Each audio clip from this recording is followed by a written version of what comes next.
20 décembre 2023, 4 jours avant Noël. Encore une fois, Magnotenam s'est mobilisé pour empêcher la DPJ de prendre les enfants et les sortir de la communauté. Loi sur le commissaire au bien-être et aux droits des enfants.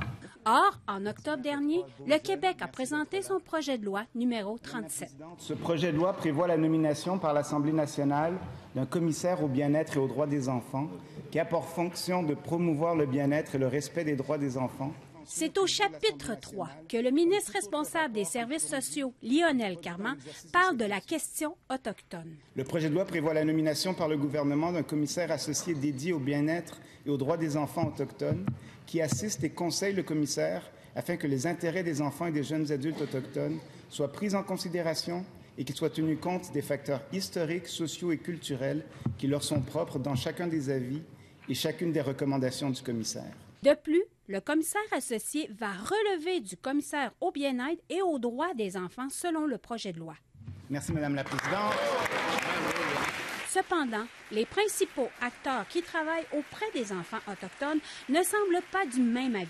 Le travail qui s'est passé quand... Marjolaine Sioui, directrice générale de la Commission de la santé et des services sociaux des Premières Nations Québec-Labrador, communément appelée C3SPNQL, dit: Et malheureusement, avec l'issue qu'on voit maintenant dans le projet de loi 37, bien sûr qu'il y a une déception parce que le titre de commissaire associé n'est pas indépendant dans le sens il doit se rapporter au commissaire qui sera mis sur pied là, pour l'ensemble de la population au Québec. Pourtant, lors de la publication de son rapport en avril 2021, sous la présidence de Régine Laurent, la Commission spéciale sur les droits des enfants et la protection de la jeunesse précise: nous appuyons la mise en place éventuelle d'un commissaire autochtone aux droits des enfants autochtones, mais indépendant du commissaire au bien-être et aux droits des enfants. Selon Sioui, le projet de loi numéro 37 veut faire un suivi au rapport de la Commission Laurent. Mais les recommandations émises par le C3SPNQL et l'Assemblée des Premières Nations Québec-Labrador pour la rédaction du projet de loi n'ont pas été prises en considération.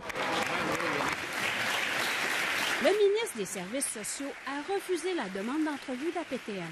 Par contre, Yann Lafrenière, ministre responsable aux relations avec les Premières Nations et les Inuits, se veut rassurant. Il répond que le projet de loi 37 est un premier pas dans le travail à venir. Par la suite, ce qui doit arriver, c'est une consultation.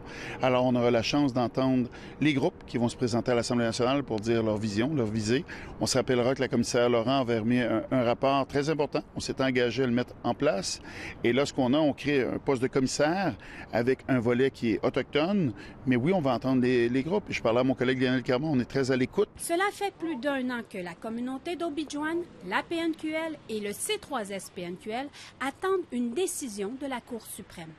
La DPJ, calme-toi pas! Concernant la loi sur la protection sociale Atikamekw d'Obidjouane. Car la loi C-92 autorise aux Premières Nations d'exercer leurs compétences sur les services à l'enfance et à la famille, alors que le gouvernement du Québec a contesté sa constitutionnalité. Présentement, c'est devant les tribunaux. Je le comprends très bien. Ça ne nous empêche pas de travailler ensemble. On travaille fréquemment avec Obidjouane. Les gens de la protection de la jeunesse travaillent avec le conseil de bande d'Obidjouane. Mais c'est vraiment une question de responsabilité. Et clairement, on trouve que le gouvernement fédéral s'est immiscé dans un champ de compétences qui est provincial.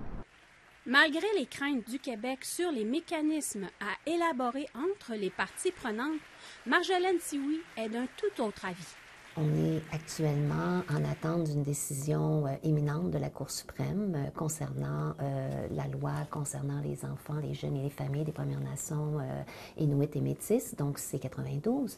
Et ce qu'on disait, c'est que dans ce projet de loi-là, on devrait aussi reconnaître les principes d'une loi qui est en vigueur actuellement.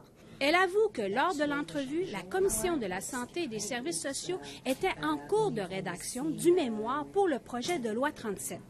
À savoir si elle se présentera aux consultations, elle doit elle-même consulter les communautés. Par ailleurs, l'Assemblée des Premières Nations Québec-Labrador, Obidjouane et le C3SPNQL sont toujours en attente de la décision de la Cour suprême. Shushan Bacon, Nouvelle nationale d'APTN, Wendake.